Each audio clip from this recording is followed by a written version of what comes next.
Imagine for a moment that you are holding the keys to, well, the most vital shortcut on Earth. Right. I really want you to picture the immense weight of this. You hold the keys to a 50-mile strip of jungle that has quite literally reshaped the topographical map of global trade. I mean, entire empires, the Spanish, the French, the Americans, they've all fought, bled, and bankrupted their treasuries over this exact stretch of land for 5 centuries. Oh, absolutely. It's an incredible amount of history concentrated in one spot. Yeah, exactly. And your nation, you fought for 100 years just to get those keys back into your own hands. You finally have them. You unlock the door. You own it. And then almost the second you take over the operation, you look out at the horizon and you realize something terrifying. That the world has moved on. Right. You realize the world has suddenly outgrown your shortcut. It is really the ultimate geopolitical paradox. You spend generations fighting to reclaim your sovereign house, and the moment the deed is finally transferred to your name, you realize the foundation is obsolete. The doors are physically incapable of fitting the modern furniture, so to speak. Welcome to today's deep dive. We are examining a truly fascinating historical dossier today. It's the 17th chapter in an 18-part history of the Isthmus of Panama. A really comprehensive look. Yeah. And our mission here is to understand the 21st century mega expansion of the Panama Canal.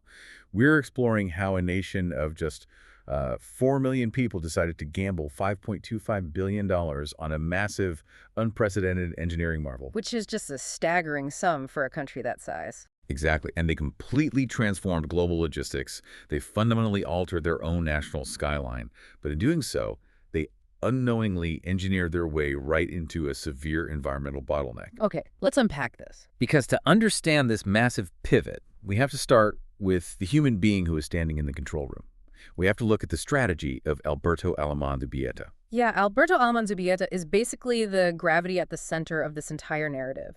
He is a Panamanian civil engineer trained at Texas A&M University. Right, he's not a politician. Exactly, and that specific background, being an engineer rather than, a career diplomat or a political appointee, that dictates everything that follows. He views problems through the lens of structural integrity, physics, and load-bearing capacities, not bureaucratic maneuvering. Which is exactly the mindset required for what happened in 1996.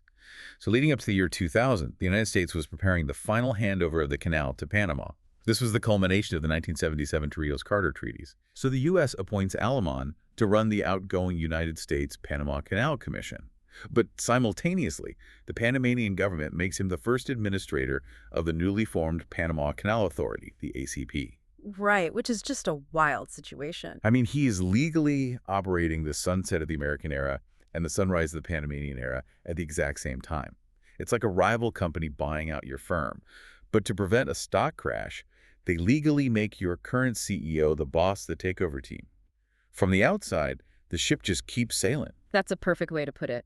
The historical record refers to this as the dual mandate, spanning from 1996 to 1999. It is, frankly, a masterclass in risk mitigation. You really have to place yourself in the mindset of the global shipping industry during the late 1990s. And they're nervous, right? Oh, extremely. The entire architecture of global trade relies on this 50-mile trench. And there is a deeply entrenched, highly patronizing skepticism from the international community regarding Panama's capacity to actually manage this asset. Yeah, they didn't trust him. Exactly.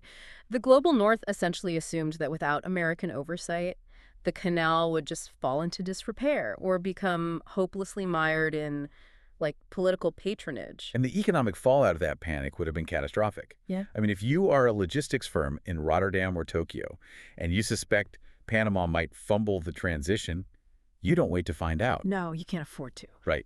You instantly reroute, you send your cargo through the Suez Canal, or you unload in Los Angeles and utilize the U.S. Transcontinental Rail Land Bridge to get goods to the East Coast. Which is way more expensive. Exactly. Insurance premiums for vessels transiting Panama would have spiked overnight, just based on the perception of instability. So Alemán's dual mandate prevented that capital flight. Precisely. The strategy engineered total market confidence. I mean, consider the actual handover. The stroke of noon on December 31st, 1999. The big moment. Right. If you are a ship captain mid-transit, the exact same executive who authorized your passage at 11:59 a.m. under the jurisdiction of the United States government was still in command at 12:01 p.m. under the sovereign flag of Panama. To the markets, the transition was completely frictionless. I want to pull a thread from the dossier here, because there is this quiet, profoundly personal circle of history operating behind the scenes.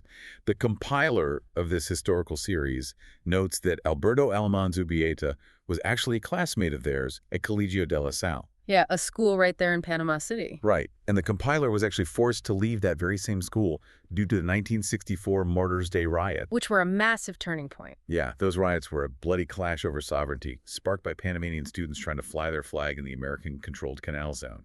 So you have these two school kids, their lives disrupted by the violent struggle for this territory, and decades later, one of them becomes the engineer who finally takes the keys, and he proves Panamanian competence to the world. It's a beautiful detail. It really illustrates how the geopolitics of the canal are inextricably linked to the personal lived reality of Panamanians. You know, the 1964 riots were the inflection point that eventually forced the U.S. to the negotiating table. Leading to those 1977 treaties. Exactly. Alemán is a direct product of that historical trauma, carrying the immense psychological weight of his nation's struggle. But he's executing the solution with the cold, pragmatic math of an engineer. But proving competence was only a baseline.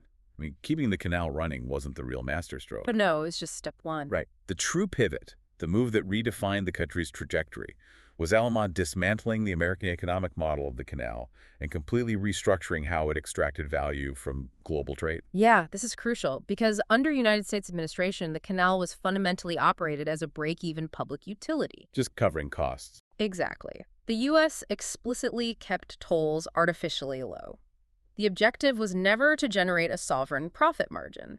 The objective was to subsidize the friction of global shipping, the vast majority of which was either originating from or destined for American ports. Wait, let's analyze the scale of that for a second.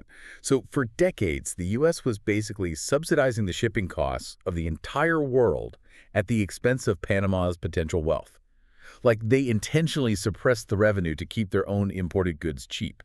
Yes. That is exactly what was happening. It was an invisible, multi-billion-dollar global subsidy extracted directly from Panama's geographic advantage. Massive wealth was physically floating through their territory daily, but the financial structure was designed specifically so that none of that wealth accumulated in the Panamanian treasury. Wow. Yeah, the tolls merely covered maintenance and operational overhead. That was it.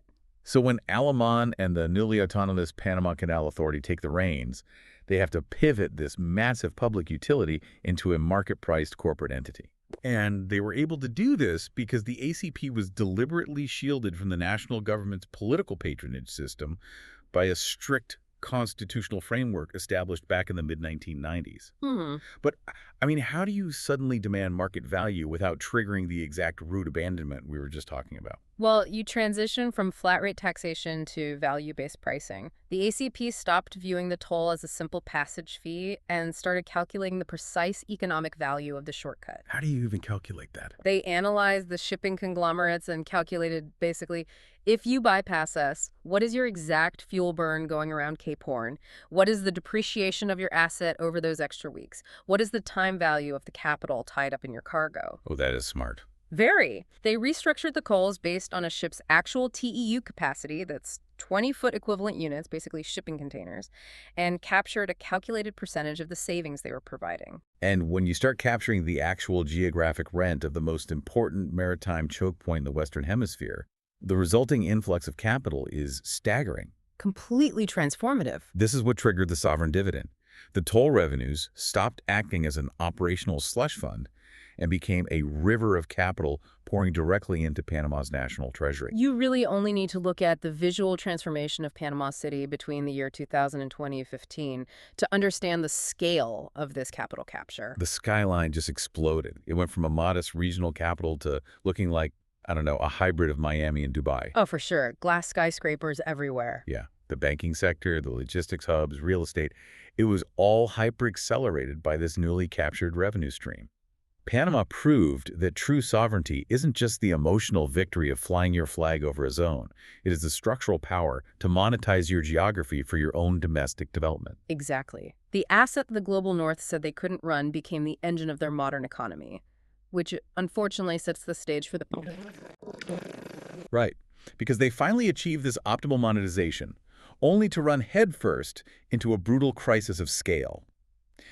The logistics industry didn't just stay static. No, it evolved rapidly. The original 1914 locks were engineering marvels of their era, spanning roughly 33.5 meters wide. Which was huge at the time. Massive, and for nearly a century, those dimensions acted as a strict physical constraint on global naval architecture.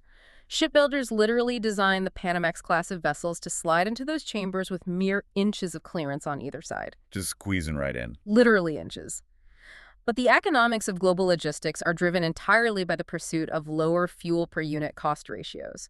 If you move from a Panamax ship carrying roughly 5,000 TEUs to a post-Panamax or neo-Panamax vessel carrying 13,000 or 14,000 TEUs, your operating margins totally transform. Because you're moving more stuff for roughly the same effort. Right, you require marginally more fuel and crew to move nearly 3 times the cargo. So the global supply chain aggressively shifted toward these megaships, which required beams well over 50 meters wide. And it wasn't just container ships either. The global energy market was rapidly transitioning toward liquefied natural gas, or LNG. Yeah, that was a huge shift. The specialized tankers built to transport LNG are massive, heavily insulated, and physically far too wide to even attempt to enter the 1914 locks. So Panama is watching the most lucrative, vital sectors of the global maritime trade physically outgrow their infrastructure. And if the Canal Authority did nothing, they would be relegated to managing a boutique regional shortcut. Wow, a boutique shortcut. Exactly. They would handle the secondary and tertiary trade routes, while the massive primary flows of capital from Asian manufacturing hubs to American and European consumer markets would bypass them completely, probably going to U.S. West Coast rail lines or the Suez. This is like finally buying the fastest dial-up modem on the market on the exact day everyone else switched to fiber optic broadband. You have the best version of an outdated technology. That is a brutally accurate analogy. The psychological whiplash of that, it's profound. When you finally win back your national asset, you prove your competence, you build a financial hub on the profits, and a decade later, the global market effectively declares your crown jewel obsolete. It's devastating. So to stay the undisputed crossroads of the world, Panama had to double down. They had to build a third set of locks massive enough to handle the Neo-Panamax vessels. But what's fascinating is how they authorized the build. They didn't just order the construction. Right, they didn't just quietly issue sovereign bonds and start pouring concrete. No. They did something highly unusual for a national asset. They executed a democratic gamble. They really did. The proposed master plan for the mega expansion carried an estimated price tag of $5.25 billion. For a nation of 4 million people, absorbing that level of financial exposure is an existential risk. It's huge. Right. A miscalculation of that magnitude doesn't just cause a recession, it bankrupts the state entirely. So the government put the decision to a national referendum in 2006. Which is an incredible shifting of responsibility. The government essentially asked the populace to underwrite a multi-billion-dollar infrastructure bet. And the tension on the ground was palpable. I can imagine. I mean, the critics weren't just being contrarian. They had deeply valid, historically grounded fears. Panama in the 1980s, under Manuel Noriega, suffered catastrophic economic mismanagement and systemic corruption. Yeah, the memories of that are very fresh. Right. So a vocal contingent feared a $5.25 billion mega project would inevitably devolve into the largest slush fund in Central American history. And Alemán recognized that the engineering math wouldn't secure the vote. He had to secure the financial psychology of the electorate. So he initiated an exhaustive national transparency campaign, holding town halls all across the country. Going directly to the people. Exactly. But his pivotal argument, the mechanism that actually neutralized the panic, was the structuring of the financing. He committed to a model that explicitly utilized no sovereign guarantees. Wait, I want to break down the mechanics of that because no sovereign guarantees sounds like financial jargon, but it is the linchpin of the entire expansion. It really is. It means they ring-fence the risk. If the expansion went wildly over budget, or if the projected maritime traffic failed to materialize, the international creditors could not seize Panamanian state assets. Right. They couldn't come after the schools or the hospitals. Exactly. They couldn't force the government to hike income taxes or gut public services to cover the debt. The debt was secured strictly against the future cash flows of the canal itself. It is a brilliant utilization of special purpose financing. The canal acts as an autonomous corporate entity leveraging its own future revenue to fund its capital expenditures, entirely insulating the national tax base from the liability.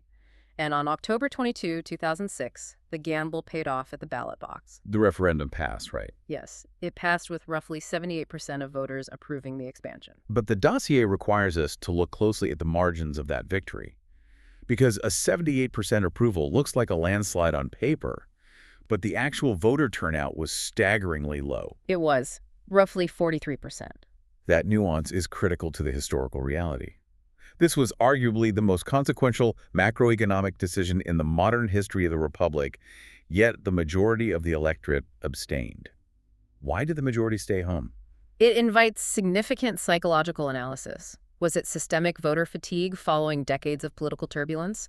Was it the assumption that the Yes campaign, which was heavily backed by the state and private capital, was just a foregone conclusion? Like, they're going to build it anyway. Why bother? Exactly. Or was it a silent manifestation of that deeply rooted skepticism?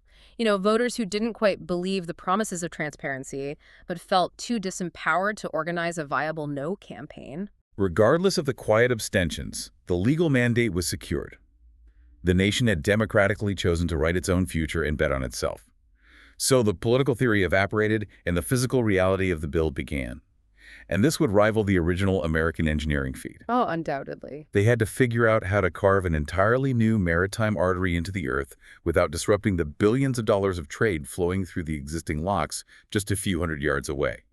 Construction kicks off in 2007, and the scale is difficult to even conceptualize. We are talking about the excavation of over 150 million cubic meters of earth and rock. 150 million, that's hard to even picture. It's mountainous. And they were constructing Neo-Panamax lock chambers that measured 427 meters long, 55 meters wide, and 18.3 meters deep. Wow. To put that in perspective, a single chamber is longer than 4 American football fields laid end to end, and a vessel must navigate a series of these chambers to transit the Continental Divide. Okay, let's dive into the specific technological innovations, because they didn't just build larger versions of the 1914 locks, they fundamentally redesigned the physics of the system.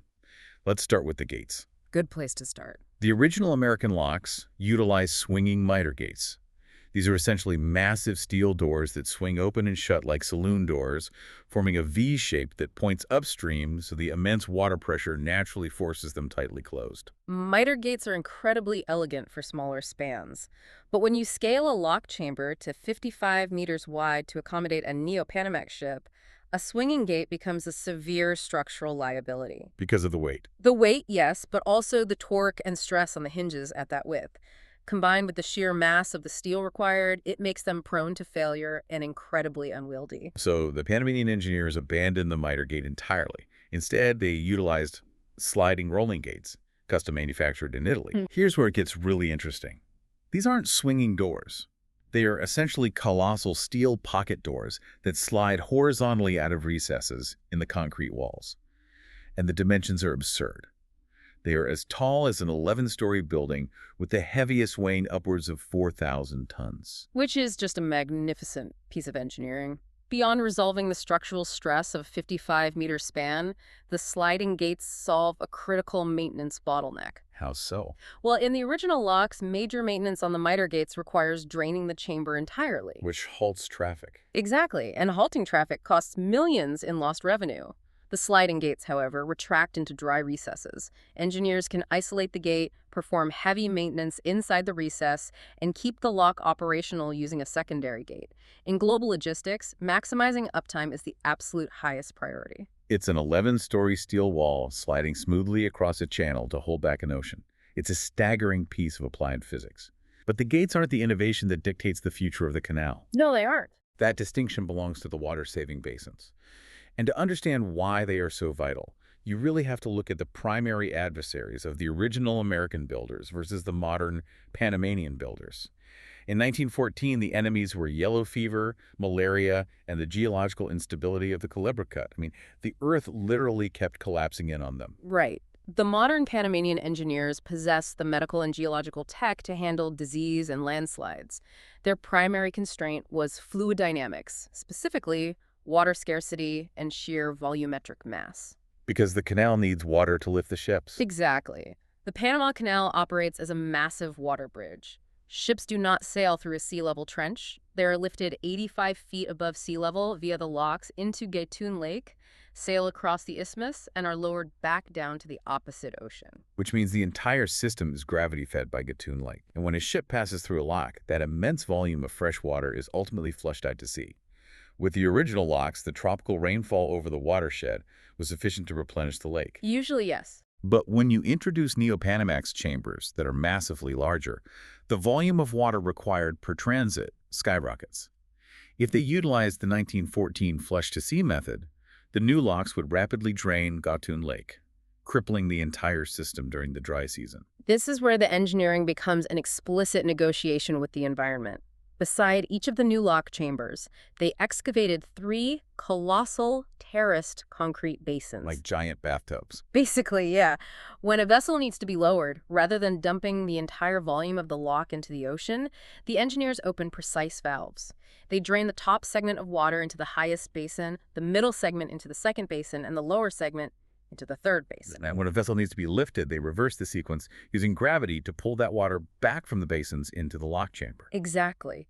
This staggered, gravity-fed system recycles roughly 60% of the fresh water utilized in every single transit.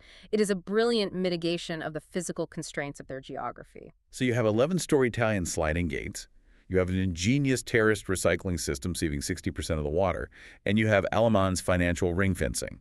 It sounds like a pristine, frictionless triumph. On paper, sure. But the dossier demands honesty. And mega infrastructure of this scale never escapes the gravity of a bruising, high-stakes contractor war. It's the systemic flaw inherent in global infrastructure procurement. Right. The contract to actually pour the concrete and build the locks was awarded to GUPC Grupo Unidos por el Canal.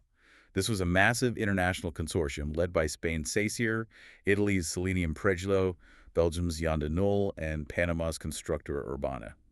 In 2009, they won the bid with a price tag of roughly $3.2 billion. Yeah, $3.2 billion. I need to stop right there and look at that number. Alemán's extensive master plan estimated the total expansion at $5.25 billion.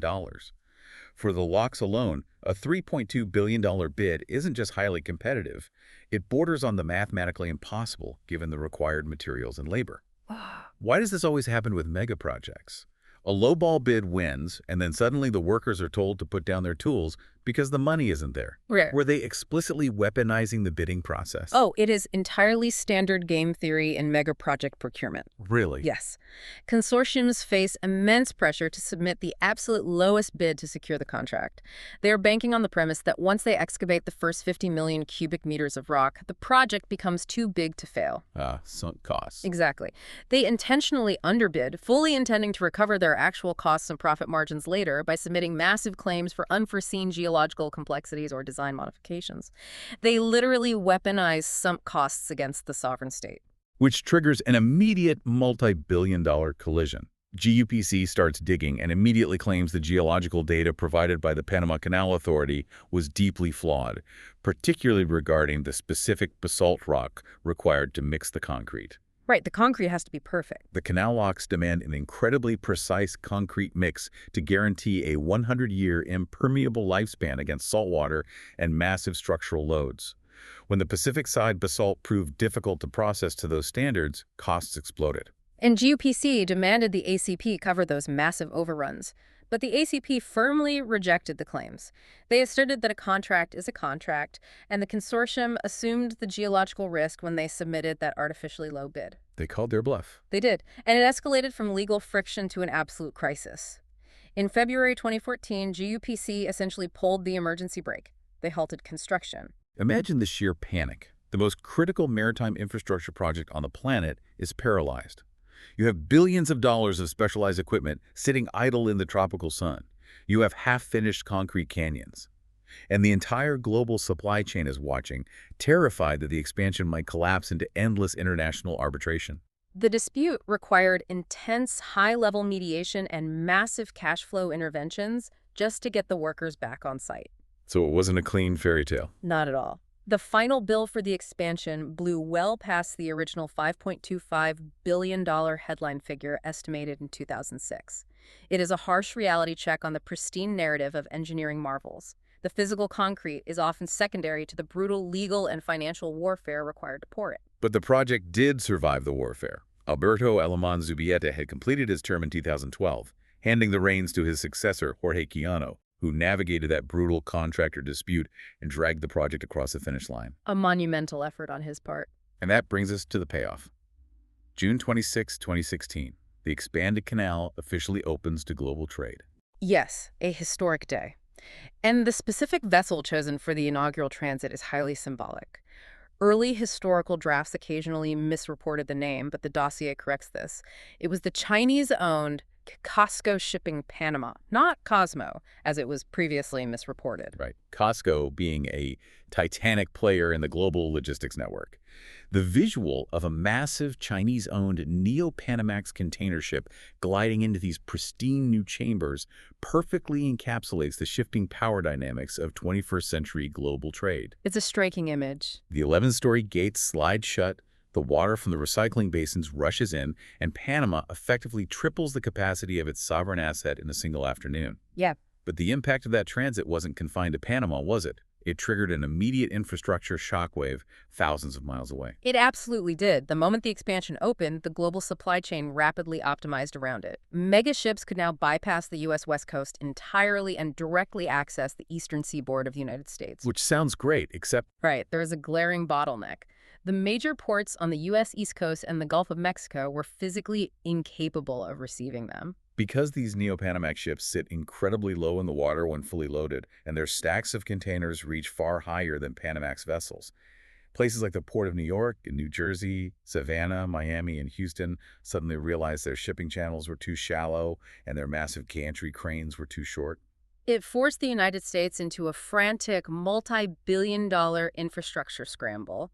Ports had to execute massive dredging operations to deepen their harbors. Just to keep up. Exactly. New York and New Jersey had to physically elevate the roadbed of the Bayonne Bridge by 64 feet just so the Neo-Panamax ships could clear it and reach the terminals. I want to highlight the geopolitical poetry of that reversal. In 1903, the United States literally engineered the creation of the Panamanian state, specifically to dictate the terms of the original canal's construction. Over a century later, in 2016, a sovereign Panama expands its canal on its own terms, and in doing so, actively dictates the domestic infrastructure agenda of the United States. Panama forced the U.S. to literally alter its own coastline to accommodate Panamanian ambition. It is the ultimate manifestation of the sovereignty they fought so bitterly to reclaim. The expansion unequivocally silenced the lingering anxiety of the 1999 handover. Panama proved they weren't just capable caretakers of an American relic, they were world-class strategists driving the future of global maritime trade. It's a masterpiece of engineering, finance, and geopolitical leverage. But as we look closely at the canal today, there is a shadow creeping over the system. A very dark shadow. And this adversary isn't an overbearing foreign empire, and it isn't a litigious European contractor. It is the fundamental reality of the biosphere. We have to analyze the freshwater threat. The absolute vulnerability of the entire system, both the 1914 locks and the 2016 megalocks, is that they are completely dependent on Gatun Lake, and Gatun Lake is completely dependent on rainfall. And this is where the math of the recycling basins becomes terrifying. The basins are an engineering triumph because they save 60% of the water. But that means 40% is still lost to the ocean with every single transit. And because these Neo-Panamax chambers are so impossibly large, 40% of that volume is still an astronomical quantity of fresh water being flushed out to sea daily. Right. Wait, they spent billions on these ingenious water-saving basins to prevent exactly this.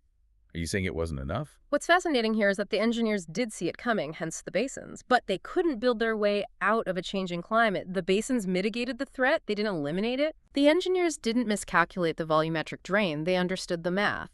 The basins were designed to mitigate that loss based on historical climate models. What they could not engineer their way out of was the severe acceleration of climate change. The frequency and intensity of droughts in Central America have fundamentally shifted the baseline. Which became glaringly obvious during the brutal drought of 2023 and 2024. El Niño weather patterns severely suppressed rainfall over the canal's watershed. The water level in Gatun Lake began dropping toward critical thresholds, and when the lake drops, the Canal Authority is forced into incredibly damaging operational restrictions. They first have to implement draft limits. They mandate that vessels cannot sit as deep in the water. meaning a logistics company must physically unload hundreds of containers from a Neo-Panamax ship before it arrives, just to ensure it floats high enough to avoid scraping the bottom of the lake. Which instantly destroys the entire economic rationale of the megaship. The whole point of a 14,000 TEU vessel is the economy of scale. If you force them to sail at 70% capacity, you decimate their fuel per unit profit margin. Completely. And it didn't stop at draft limits. As the drought deepened, the ACP had to start capping the sheer number of daily transits. They slashed the daily transit capacity from a historical average of roughly 36 to 38 ships down to 24, and briefly even lower. That's a huge drop. The result was a massive backlog. You had dozens of massive container ships anchored off the coast of Panama, burning fuel, waiting weeks for a transit slot, or abandoning the queue entirely and taking the massive detour around South America. It is the cruelest historical irony. Panama spent a century waging a successful geopolitical war to secure its sovereignty. It waged a massive financial and engineering war to expand the canal's capacity. They won the battle against human constraints only to find themselves boxed in by the sky itself. You can outnegotiate an empire, you can outmaneuver a contractor, but you cannot negotiate a treaty with a drought. You really can't. It represents the next existential crisis for the Panamanian state. The ACP is currently modeling extreme interventions. Do they construct massive new dams on adjacent river systems, flooding more jungle to create secondary reservoirs? Or desalination. Right. Do they build industrial-scale desalination plants on the coast and pump the water up to Gaitun Lake, an operation that would require astronomical amounts of electricity? Every single proposed mitigation comes with devastating ecological, social, and financial costs. Let's trace the arc of this deep dive. We started with the quiet brilliance of Alberto Alemán Zubieta, utilizing the dual mandate to seamlessly transfer control of the globe's most vital choke point without spooking the markets. We analyzed how he dismantled the American public utility model, capturing the true geographic rent of the isthmus and transforming Panama City into a hyper-modern financial hub fueled by the sovereign dividend of the tolls. We explored the sheer nerve of the 2006 referendum, where a nation of 4 million people authorized a massive financial gamble by ring-fencing the debt away from their tax base. We detailed the brutal realities of mega engineering, the 150 million cubic meters of earth, the 11-story Italian sliding gates, the gravity-fed recycling basins, and the bitter game theory of international contractor warfare that nearly derailed the entire build. And we witnessed the triumphant opening in 2016 that forced the rest of the world to quite literally dig deeper to accommodate Panama's ambition. It is a profound story of national reclamation. But it is a reclamation now strictly bounded by the physical limits of a shifting climate. Which leaves us with a final, lingering thought to mull over. For 5 centuries, Panama's primary adversaries were human empires, kings, presidents, and corporations seeking to extract the value of their geography. Panama defeated them. They won the geopolitical battle and built the ultimate crossroads of the modern world. But now, having won the geopolitical battle, they are facing an entirely different kind of adversary. Can the crossroads of global trade survive a changing climate? Or will the very water that lifts these megaships become the ceiling on Panama's future? It is the defining infrastructural question of our era, fundamentally challenging the resilience of the interconnected global system we all rely on. Keep questioning the forces, both human and natural, that dictate the shape of the maps we take for granted. We will see you on the next deep dive.